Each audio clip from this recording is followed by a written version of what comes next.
deixa eu te perguntar uma coisa. Semana passada, salvo engano, teve palestras, eu não sei se só na unidade que eu trabalho, que é o 2º Batalhão, mas eu acho que em outras unidades também, sobre relacionada à Lei Maria da Penha. Não seria o momento de a associação começar a procurar as unidades, os batalhões e começar a mostrar isso para os policiais militares? Eu já tentei. Quando participei do programa em São Cristóvão, no rádio, na época o advogado da Aspra era aquele... Poxa, esqueci o nome dele agora. Christian? Não. Damasceno, uma coisa assim. Márlio Damasceno. E eu falei para ele, tem como você viabilizar para que eu possa ir nos batalhões? Falei com o Sargento Almeida, parece-me que uma época. Se houver o convite, eu vou. E para mim é importante que eu monte lá o retroprojetor e vá mostrando. Porque uma coisa é você falar. Eu vou apresentar a segurança jurídica. Porque aí vocês vão observar que o que a gente está trazendo não são ilações. A Lei 8.657, ela diz o seguinte: nos espaços de seleção para reprodutores, o Estado não tendo para onde destinar esses animais, deve deixar o proprietário na condição de fiel depositário. Eu vou lhe trazer um dado novo. Tem 15 dias, a 10ª Promotoria do Meio Ambiente oficializou o Parque dos Falcões e o pelotão ambiental. E eu tive acesso aos ofícios. O Parque dos Falcões reconheceu crime. Eu entrei no grupo da associação e perguntei se alguém que tenha sido vítima naquela ocorrência queria receber ou exigir do Estado uma reparação por danos. Por quê? Porque eles perderam os animais. Porque o que foi que o Parque dos Falcões colocou no ofício que enviou para o promotor? 80% dos animais chegaram ao Parque dos Falcões mortos. E 20% nós matamos, tratamos, colocamos no freezer para dar aos falcões. Sendo que o Supremo Federal diz que não pode matar, a lei estadual diz que tem que deixar com o criador. Esse direito é bom. Se eu fosse advogado, eu acho que dá para ganhar. Porque ele reconhece, o advogado assinou.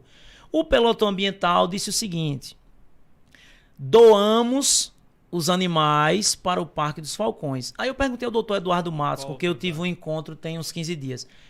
Existe legalidade nisso, em alguém doar o que não pertence a ele? Porque o procedimento correto era o pelotão ambiental levar as aves para a delegacia, produzir um inquérito policial e aí eles teriam se eximido da responsabilidade. Quando a comandante do pelotão ambiental diz que doou os animais, ela também reconhece um crime. Porque ela doou algo que não pertence. Isso pra gente é o quê? Se uso da violência é roubo. Se não é com uso de violência é furto. Então, em um desses aí a gente tem que ver. Então, assim, isso não existe. Aí o que é que eu digo para os criadores? Eu, Luiz Alberto, não posso mobilizar o nosso jurídico para ingressar com ação dessa natureza. Por quê? Porque não fui eu a vítima.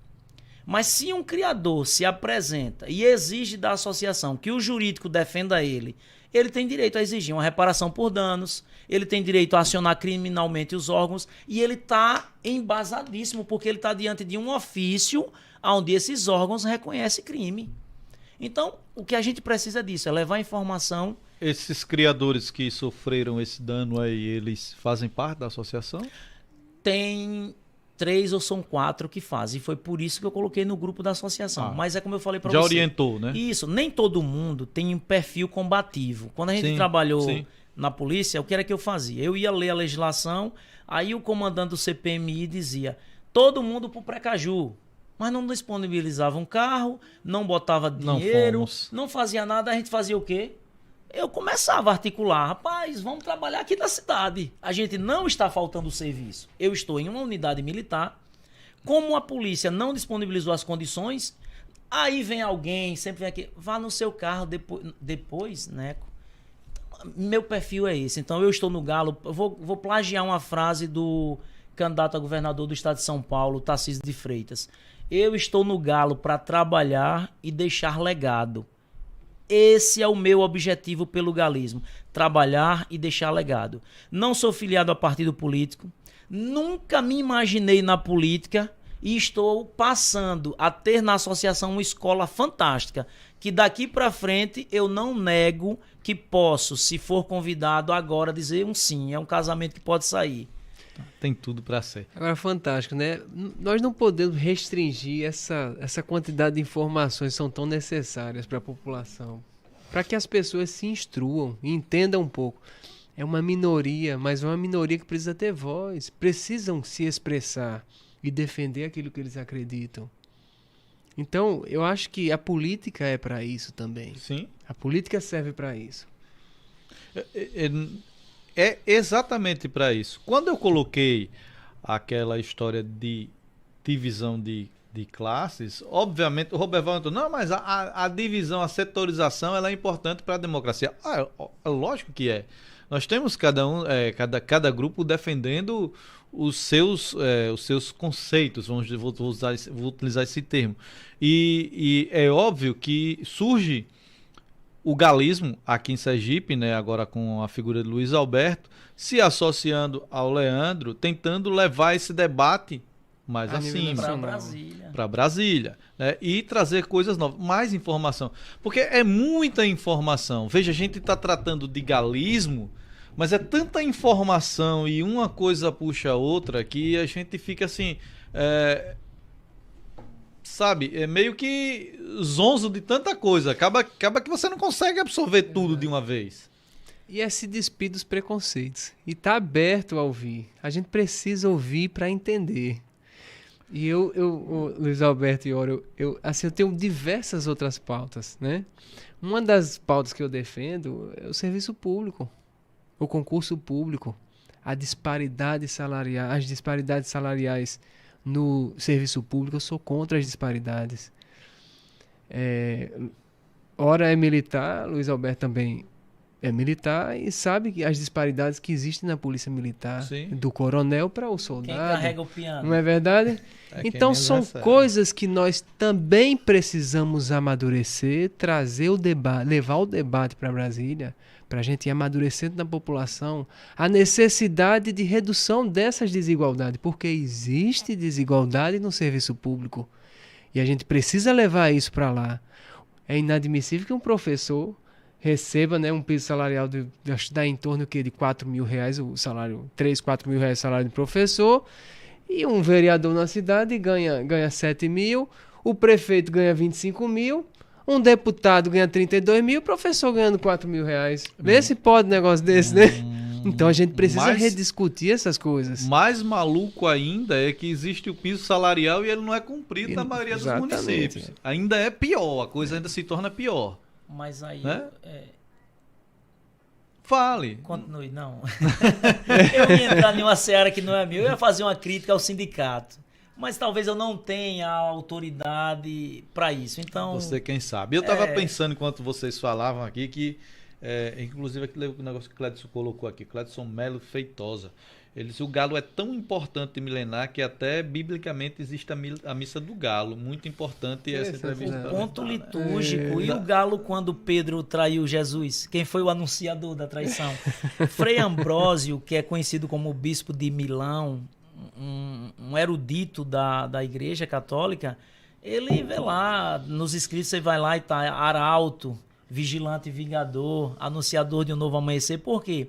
Dentro do processo litúrgico cristão, quando você desperta pela manhã com o cantar do galo, significa que Deus está se comunicando com você, lembrando a você, olha, lhe concedi mais um dia de vida. Então, o cantar do galo é o anúncio de que Deus concedeu a você mais um dia de vida. Mas isso nos dias de hoje não é.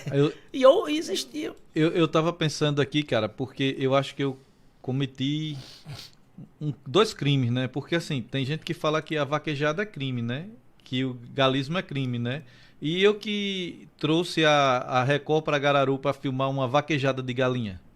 Eu assisti e achei aquilo fantástico. E você não devia deixar de dar continuidade. Você já viu na sua vida vaquejada de galinha e a repórter caiu na caatinga atrás de pegar a galinha? Veja, eu lhe pergunto. Uma tradição? Não, então, aí eu lhe pergunto. Veja, aquilo ali é bastante satisfatório e me lembrou um fato que a gente cultiva muito nos espaços de seleções para reprodutores. A ludicidade ganhando espaço do financeiro. Porque o que se busca nesses espaços é o lúdico, não é o lucro. É a diversão. Eu me sinto melhor quando o meu animal é um campeão e não quando eu ganho o dinheiro. Porque quando você tem um bom animal, um campeão, você é ovacionado. E o seu animal passa a ser cobiçado. Então você vende filhos, você vende ovos. Então a busca naquele momento não é pelo lucro. É o lúdico, é o entretenimento. Naquela vaquejada de galinha eu vi aquilo, o cara correndo descalço dentro da caatinga, fizeram uma cerquinha fantástica. Então veja, todo mundo ali se divertindo, um ambiente maravilhoso, aí de repente alguém que não cultua aquilo diz, não, isso aí não pode existir não. Um sol quente desse, forçando a galinha a correr, a bichinha vai infartar. Então veja, são narrativas que a gente tem que de fato se contrapor e dizer o seguinte, isso aqui é algo muito presente nessa cultura. Imagine se a gente levar a nossa visão para as aldeias, onde o infanticídio ele é praticado. Você quer levar uma imposição sua sem primeiro construir um entendimento naquele povo. Porque se você for olhar a história das tribos, eu estou saindo um pouco em frente dessa analogia, mas dá para entender. Observe. Por que se matam deficientes? Sacrifica-se. Aquele povo vive preso a uma condição primitiva, onde o deslocamento era indispensável. E quanto mais a marcha acontecia de forma acelerada, menos tempo eu proporcionava para que tribos rivais viessem ao meu encontro. Então, aquela pessoa que tinha dificuldade de mobilidade, ela dificultava a marcha. Então, em detrimento de eu prefiro preservar a coletividade. Então, tem que olhar pelo olhar da antropologia. Por que aquilo acontece? E a gente, às vezes, não procura entender por que aquilo acontece e apenas julga. Mas é cruel, não pode, é gente, é não sei o que. Aqui na nossa sociedade cabe esse debate. Mas lá você tem que conhecer primeiro aquela cultura. É a mesma coisa do galo. Quem não conhece não pode dizer é crime. Não sei. O Equador tem nos objetivos da sua Constituição que na corte, determinadas questões indígenas, quem julga são índios. Agora vamos analisar o nosso país. O Supremo Tribunal é constituído de 11 homens e tem que decidir sobre tudo. Será que ele é especialista em questões homoafetivas de verdade? Será que eles são especialistas nas tradições mais longínquas que o nosso país ainda assegura? A prova que a gente tem dificuldade, que se você for olhar a cultura do nosso país, é muito mal visto. Eu estava lendo uma matéria de Antônio Nóbrega, um folclorista renomadíssimo, um preservador dos ritmos da dança. O cara tá para perder o espaço onde ele funciona como uma escola de disseminação de teatro, de folclore. Isso é a prova de que cultura em nosso país não tem valor, não.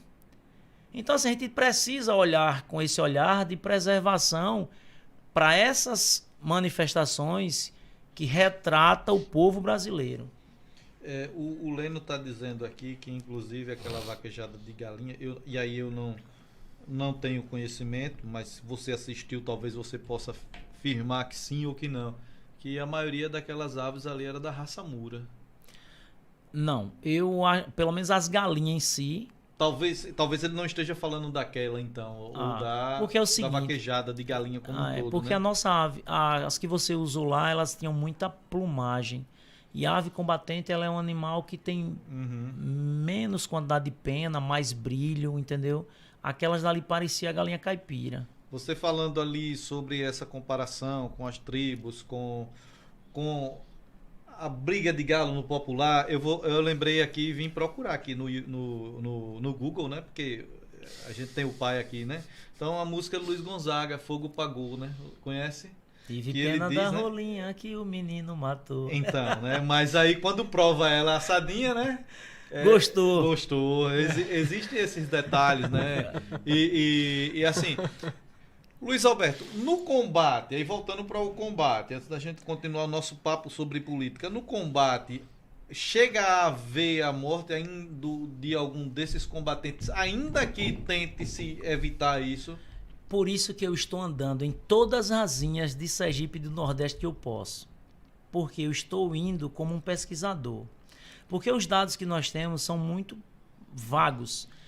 Eu ouço de pessoas da área de zootecnia, que é criador, que na Costa Rica tem uma pesquisa, eu não tive acesso, então não leve em consideração, de que apenas 7% morrem em combate.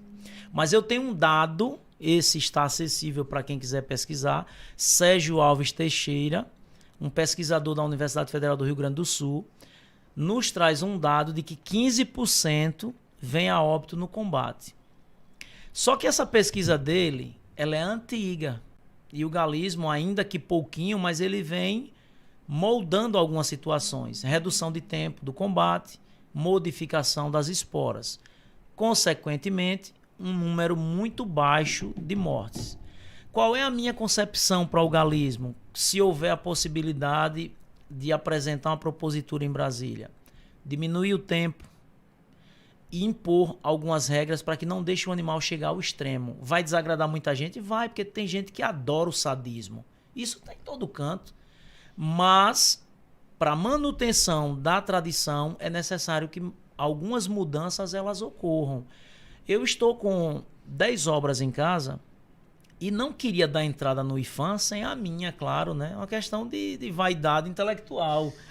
Eu quero colocar a minha como as obras que eu irei protocolar no IFAM em Sergipe para reconhecer o galismo como uma expressão culto imortal sergipana. Em diálogo com um dos avaliadores, que eu já fui antes lá conversar para me inteirar, ele disse, olha, dificilmente esse processo ele vai ficar em Sergipe. Porque o galismo não é uma manifestação sergipana. Ela está em todos os estados brasileiros. Todos os estados têm associações? Não. Associações, alguns. No passado, quem não tem hoje já teve, então está desacreditada, mas que eu conheço ativa, tem a Ancribe, a Anacom, uma em Alagoas que eu não sei o nome, uma no Paraná que eu orientei, dei até uma ajuda a um menino, 2 na Bahia, uma em Salvador e outra em Ribeira do Pombal. A de Pombal eu fui por 3 vezes com o pessoal, fiz a justificativa do projeto de lei municipal naquela Câmara de Vereadores, onde lá, além da associação, tem uma lei municipal, como a gente vem fazendo aqui em Sergipe, nós temos 12 cidades. Poucos. Mas, em decorrência das ações e avanços da Associação Sergipana, hoje a gente está sendo um espelho para o Brasil e muita gente está tentando fazer esse resgate. E hoje existe um sentimento de unidade muito forte no galismo brasileiro. Eu estou projetando, com algumas pessoas do Nordeste, a possibilidade da criação de um comitê nordestino. Porque a gente quer pensar uma ação para os 9 estados. Para que dessa forma a gente vá massificando no imaginário coletivo a importância do galismo. Então, se eu fizer plotagem de ônibus em Aracaju, todas as capitais do Nordeste vão fazer ao mesmo tempo. Vai ser uma ação programada. Se isso der certo, por que eu estou migrando para o Nordeste? Porque eu já sei que em Sergipe está consolidado. Eu posso levar toda a experiência sergipana para o Nordeste. Aí eu evoluo um pouquinho para o universo macro. Dando certo o Comitê Nordestino, a gente vai pensar uma confederação nacional. Que ainda não tem. Eu ouvi comentários de que existe uma confederação onde o galo está inserido, mas ela não é exclusiva para o galo. E a gente tem que se separar dessas outras aves. Por quê? Porque o galo combatente ele tem características e peculiaridades diferentes das demais aves. Ele tem que ser observado com um olhar diferente. Por quê? Porque a agressividade é uma característica natural. As outras aves não têm, brigam também, mas não duram. E a ave combatente não. Se você deixar, ela vai ao extremo, à exaustão total. Então, por ter essas características... Por exemplo, a CETEBEA, que é a Comissão Técnica Permanente de Bem-Estar Animal do MAPA, Ministério da Agricultura, Pecuária e Abastecimento, eles reconheceram essas peculiaridades e, por isso, construíram um manual de preservação e manejo dessas aves, onde o governo federal foi lá e reconheceu, e hoje a gente usa, que é a Portaria 1998, onde ele traz todo o procedimento de como deve proceder os criadores das aves combatentes. E não é um trabalho simples, é um livro. Para você ver o quanto é difícil. Ou seja, uma comissão técnica especializada naquilo produziu esse manual. Deve ter em torno de 65 páginas. Deixa eu deixar o poliglota do galo, como disse o subtenente evangelista de lado um pouquinho. Tá aqui, é tá muita informação. Poliglota do galo, olha. E falar um abraço, meu ilustre.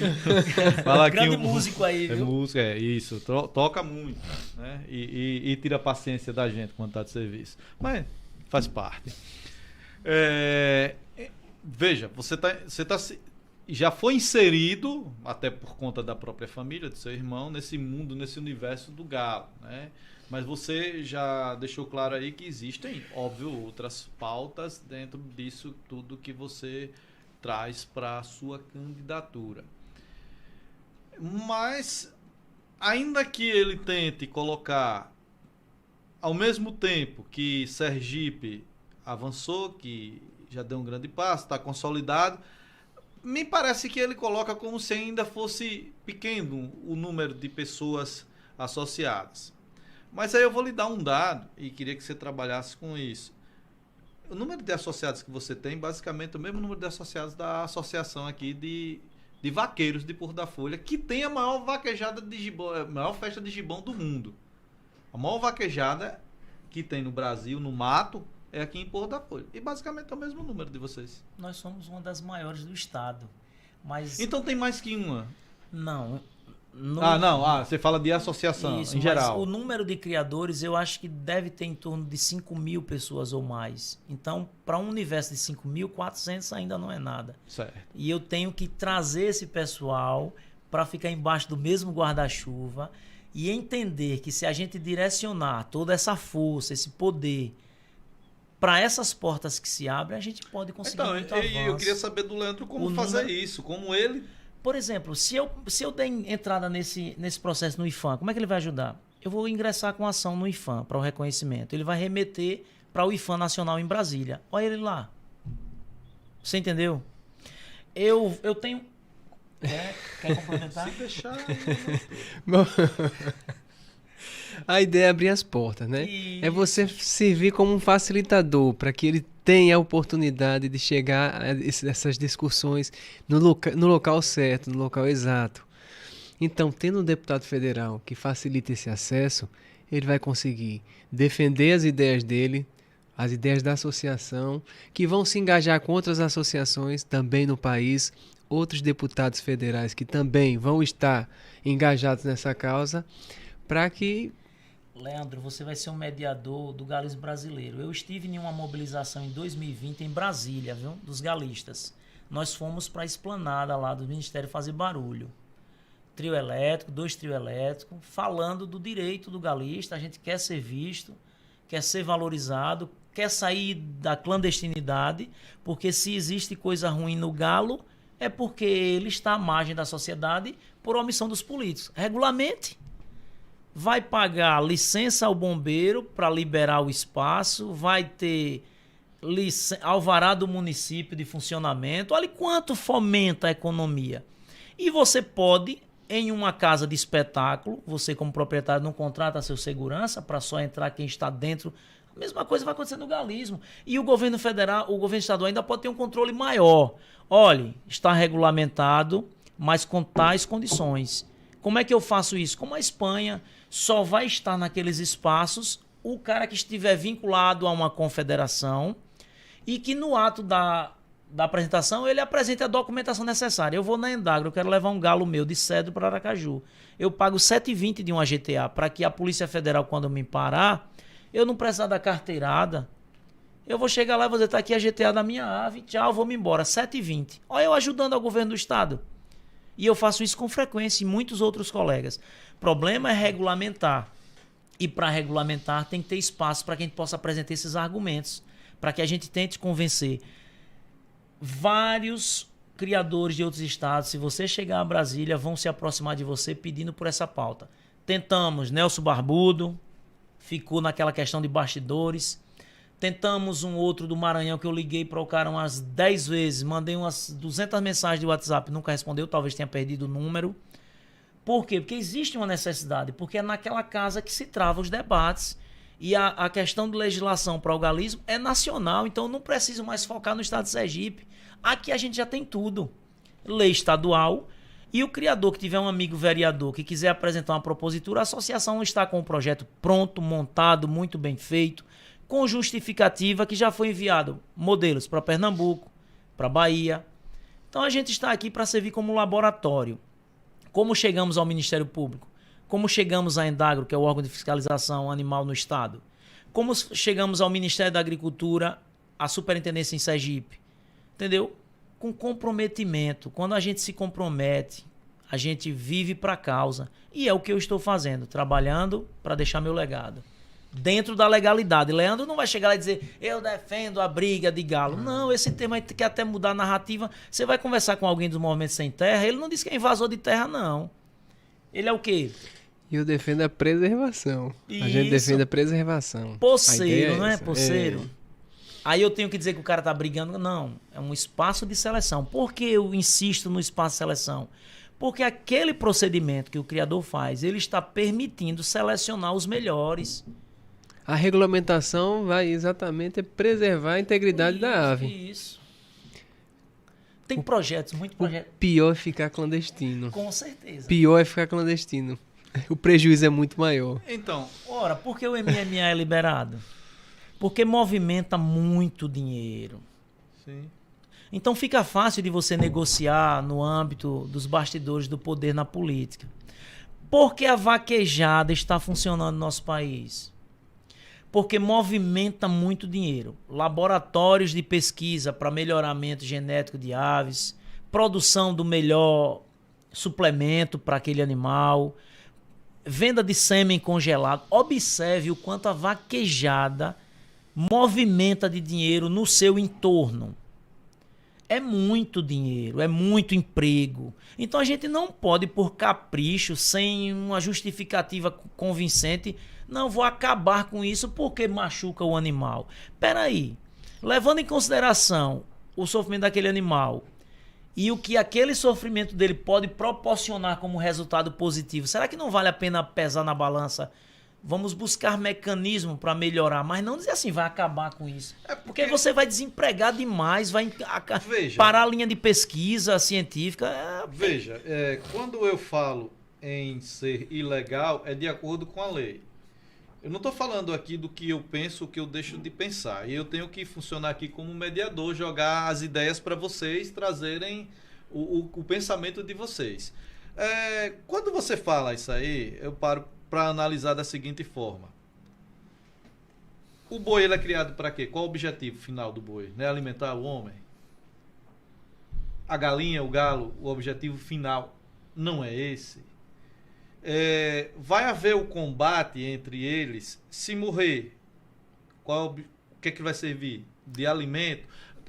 Um negócio bem esdrúxulo. O boi quebra a perna, ele vai ser descartado? Não, vai ser aproveitado. Para nós brasileiros, o cavalo, o cachorro serve de consumo humano? Oficialmente? Não, culturalmente não. Culturalmente não. Mas em outros países sim. China, diz o treinador lá que foi de São Paulo, que tudo que se mexe eles comem, né? Não, eu tive o prazer de jantar uma vez com Carlos Eugênio Simon, que foi um ato de 2 Copas do Mundo, e estava ali na Carne do Sol do Ramiro. Aí o Antônio Ora perguntou, ele, vamos comer uma carne de sol? Ele parou assim na época, né? Para quem comeu carne de cachorro na China, vai comer carne de sol? Besteira. Então, assim, eu, sinceramente, às vezes a gente não entende muito o porquê.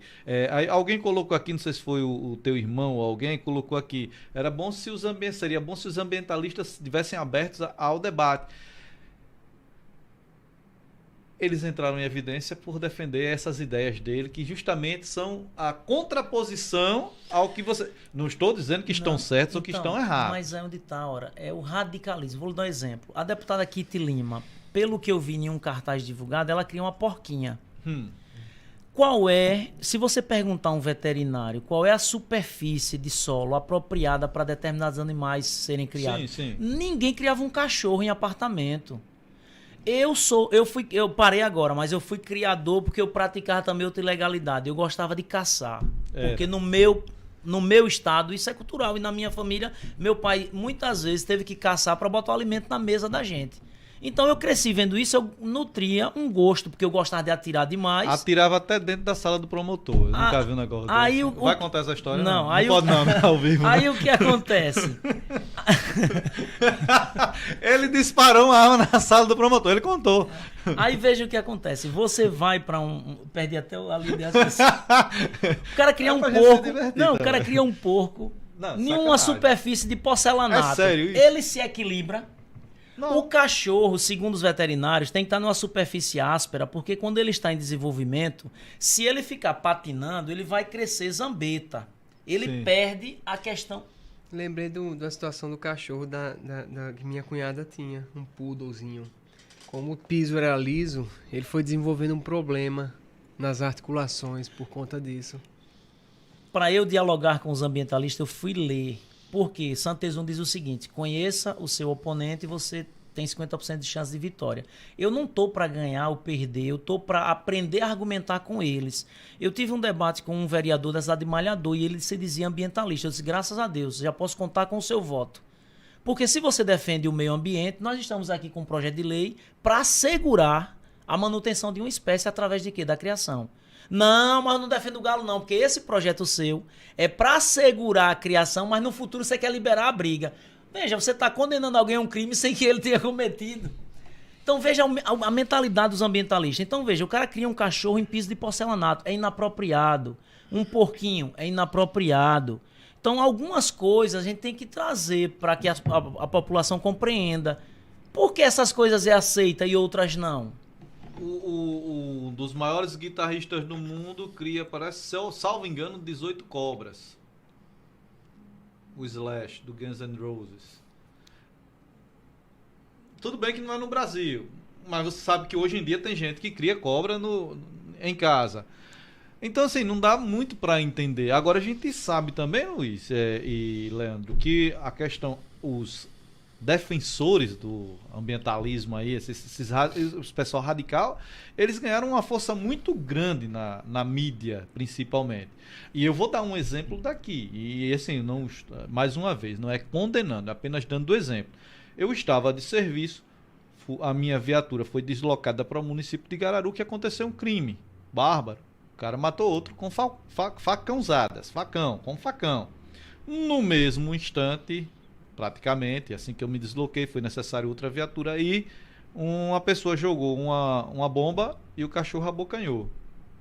E acabou, salvo engano, esse cachorro morreu.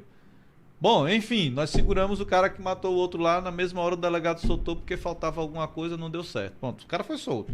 E o daqui ficou preso. O do cachorro ficou preso. Que ele não, teoricamente, eu não estou defendendo ninguém aqui, tá? Pra não ficar... Teoricamente, ele jogou a bomba por jogar, que era período junino. Carlos, o cachorro abocanhou. A TV Atalaia mostrou uma matéria onde o senhor foi esfaqueado em Aracaju, tem o que, uns 3 a 4 dias, porque um casal ia com um cachorro na moto, acredito que passando em um quebra-mola, o cachorro caiu e o cara vinha atrás com o carro, não tinha como tirar. Passou por cima do cachorro. O cara foi lá, pegou uma faca e matou. Achou pouco, o que ia como passageiro assumiu a direção do carro para entrar com ele no hospital, para ver se socorria. O cara ainda entrou no hospital com a moto, com a mulher na garupa, para ir matar o outro. Isso por quê? Porque matou um animal. Então, essa elevação da sensibilidade nesse universo animal está colocando o homem como secundário. Rapaz, nós somos protagonistas da vida. Se você for olhar a nossa Constituição, ela é baseada em quê? No valor do homem. É uma Constituição que está ali, a Bíblia presente. Se você for em Gênesis, Deus criou e botou o homem para quê? Para ser o gestor do mundo, de todas as espécies. E a gente está invertendo e está transformando o universo em um universo biocêntrico. Não é mais o homem que é o centro. Nessa visão biocêntrica, são os animais que passam a ser prioritários. Não existe no Código de Processo Civil brasileiro, não existe em nenhum ordenamento jurídico uma lei que diga que o galismo é crime. Por isso que eu digo que não é crime, não tem nenhuma lei criminalizando. Agora, é enquadrado como maus tratos em decorrência do entendimento do Supremo, que levou em consideração o artigo 33 da Lei 9.605. Mas não existe nenhuma lei no Brasil criminalizando o galismo. Por isso, leva-se em consideração a contravenção. Por que você coloca como contravenção? Porque você pega as apostas e caracteriza que existe circulação de dinheiro, né? Que já é um erro. O dinheiro é meu, está em meu bolso. Se você não me pegou em nenhum tipo de flagrante, ainda que os animais estejam lá competindo, se o dono se identificar, Você pode até pensar em algo, mas se o cara não se identifica, qual é o direito que você tem de ir lá meter a mão no bolso do cara, pegar aquele dinheiro para tentar caracterizar como contravenção? Então tem coisa que a gente tem que entender. Não existe nenhuma lei. Eu desafio alguém... Então, deixa eu ver se eu entendi. Então, não é enquadrado mais nos maus tratos? Não é crime. Não. Então, é enquadrado como maus tratos. É enquadrado como maus tratos. Tá. E que não é maus tratos. Eu insisto, por isso que eu quero ir pro IFAM, quero levar o debate para Brasília, porque não existe maus tratos. E a outra contravenção seria... Contravenção seria com as apostas. Mas como não tem o oferidor de lucro, como é que você vai dizer que é contravenção? Se necessita disso. Segundo os estudiosos e aquele que produziu o Código de Contravenção. Cláudio, se eu não me engano é isso, Cláudio Manuel, acho que é isso. Então veja, não existe uma lei criminalizando, e aí vem questões que eu converso muito com o jurídico da associação, porque assim, como eu venho há mais tempo estudando do que ele, às vezes é necessário que a gente dialogue.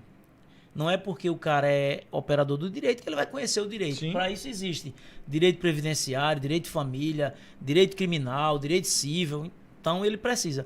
E aí eu falo para ele, vamos nos ater ao artigo 5º da Constituição. Ninguém pode ser condenado antes de transitar de julgado. Ninguém pode ter sua propriedade retirada antes do final do processo. Ninguém pode constituir prova contra si mesmo. Se a gente, em uma abordagem policial, quiser complicar os agentes públicos, complica.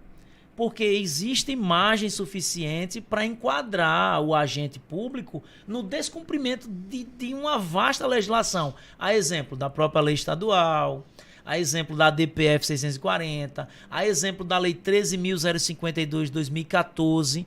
Essa lei ela revoga o artigo 25 da lei dos crimes ambientais, que é a lei 9.605. E o que é que ele traz?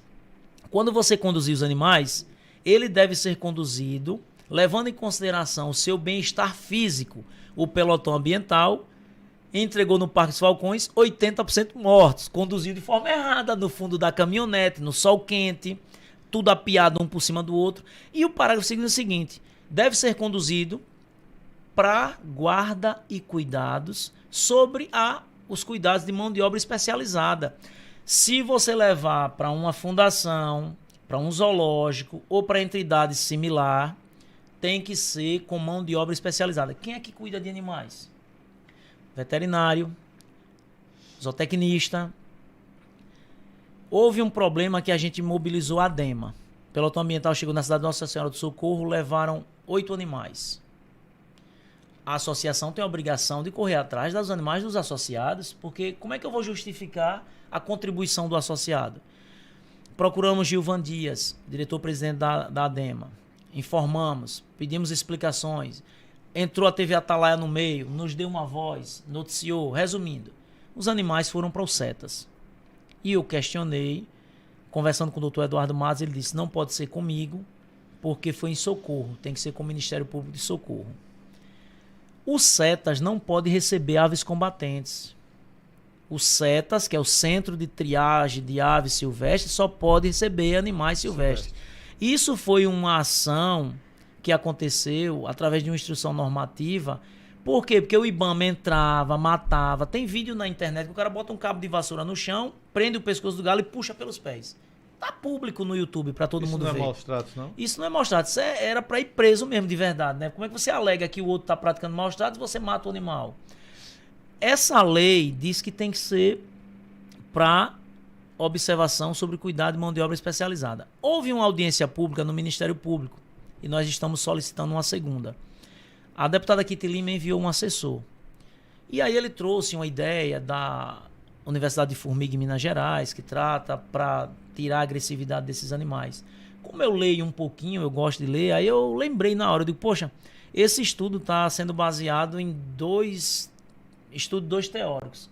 Skinner, um americano, né, e Pavlov, um russo, que trabalhava a questão de quê? Do condicionamento, através de estímulos.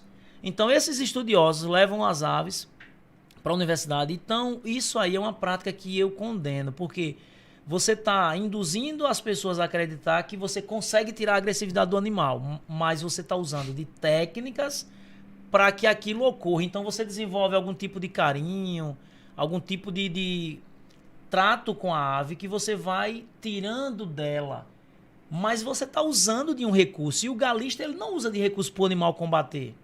Você entendeu? É o instinto natural. Eu estou preso assim com liberdade animal. E aí a gente condenou. Ele disse, não, vamos trazer o endereço de 2 ONGs para quando esses animais forem apreendidos, ser destinado para essas ONGs, porque não é possível que um infrator fique com o objeto do crime. Veja, é assim que eles tratam. E até hoje essas ONGs não apareceram. E se aparecer, a associação vai estar em defesa dos criadores, fiscalizando aquela ONG, se ela tem gaiolas de 80 por 80, porque o animal tem que estar só em uma gaiola. Se tem um zootecnista ou um veterinário para dar assistência a esses animais, porque não pense que vai pegar e levar como no passado, porque a associação, enquanto eu estaria até março, a associação tem nesse presidente um defensor dos criadores e dos associados. Muito bem. Leandro, e em relação ao que você viu, que você conhece do sertão, o que você pretende trabalhar, se eleito for, em benefício desse povo tão sofrido aqui do sertão sergipano? Veja bem, nós somos defensores de uma política emancipatória. É a política que tira o cabresto e faz com que a pessoa, o Estado, ele vai atuar como garantidor do desenvolvimento, com políticas públicas que viabilizem essas pessoas. Por exemplo, na agricultura familiar, vamos dar um exemplo claro. Se a pessoa tem uma propriedade com 9 tarefas, o Estado vai intervir dando suporte técnico, viabilizando para que essa família possa produzir. Eu sou defensor disso. Por quê? Porque vai trazer emancipação para essa família. Se você organiza o setor produtivo de uma cidade do interior, organiza o setor produtivo de agricultura familiar, fortalecendo as associações, né? Retirando a influência política das associações, fortalecendo, equipando com implementos agrícolas. Porque é diferente. Se é um grande produtor rural, que trabalha em sistema de exportação, né? O latifundiário, ele pode muito bem ter um trator para trabalhar a sua terra. Agora, o pequeno não tem condições. Então, ele vai conseguir o trator por meio da associação. A associação vai trabalhar com várias propriedades, em várias propriedades. Não existe, infelizmente. É um faz de conta. É um faz de conta por quê? Porque as associações não estão funcionando adequadamente. Eu vou dar um dado interessante que se comporta como dono da associação. Exatamente. Então, você é um agricultor que não simpatiza comigo, eu não libero. A influência do político na associação está destruindo o sistema de agricultura familiar. Os recursos chegam na associação e não são destinados à finalidade para a qual eles foram dirigidos. A associação, ela serve como um mecanismo para fazer com que a agricultura familiar seja implementada da maneira correta. Se você tem um sistema de perfuração de poços artesianos, orientação para a população para que utilize a água de forma racional, evitando o desperdício da água, agricultura irrigada, orientando a produção que pode ser utilizada naquela localidade e o mais importante, criando uma cooperativa para escoamento da produção, encarregada de promover a negociação com os mercados para que esse produto agrícola seja escoado.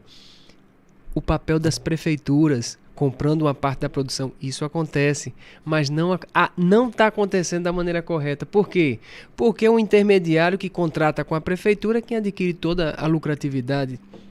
E, infelizmente, a pessoa que está produzindo na agricultura familiar não obtém o lucro e o resultado daquilo para a qual ele vem despendendo tanto tempo, né, com a família, tanta dedicação, o trabalho duro, que a gente sabe que é um trabalho duro, o trabalho de agricultura familiar, para, infelizmente, o camarada que contratou diretamente com a prefeitura tira todo o resultado. Mas né? Como despolitizar essas associações? É isso que eu queria entender. Eu concordo com o que você está dizendo, mas eu queria entender de que forma você pensa em despolitizar essas associações. Deixa eu dar um dado para ele trabalhar melhor o argumento. A lei que trata do terceiro setor, ela proíbe que associações tenha qualquer relação ou vínculo político. O certificado de utilidade pública Se você, do povo, fizer uma denúncia, eu posso perder amanhã. E ela determina que, se você quiser continuar com o certificado, você não pode ter bandeira política. Isso já é um bom começo. Porque eu posso receber um produto dele, mas ele nunca vai poder me cobrar que eu exponha o nome, que foi ele que me deu, porque ele coloca em xeque o trabalho que eu iria desenvolver com aquele recurso. Eu posso fazer isso nos bastidores, mas ele não vai se autopromover, entendeu? Mas é o que é feito. Então, mas como é que se muda? Levando informação. Se ele tem conhecimento disso e ele sabe que alguém que está à frente está defendendo uma bandeira, ele pode fazer uma denúncia e aquele cidadão que se acha o dono da associação, amanhã ele é destituído dela. Se a gente caminha, por exemplo, emenda parlamentar para uma associação, a gente vai fiscalizar a destinação desses recursos.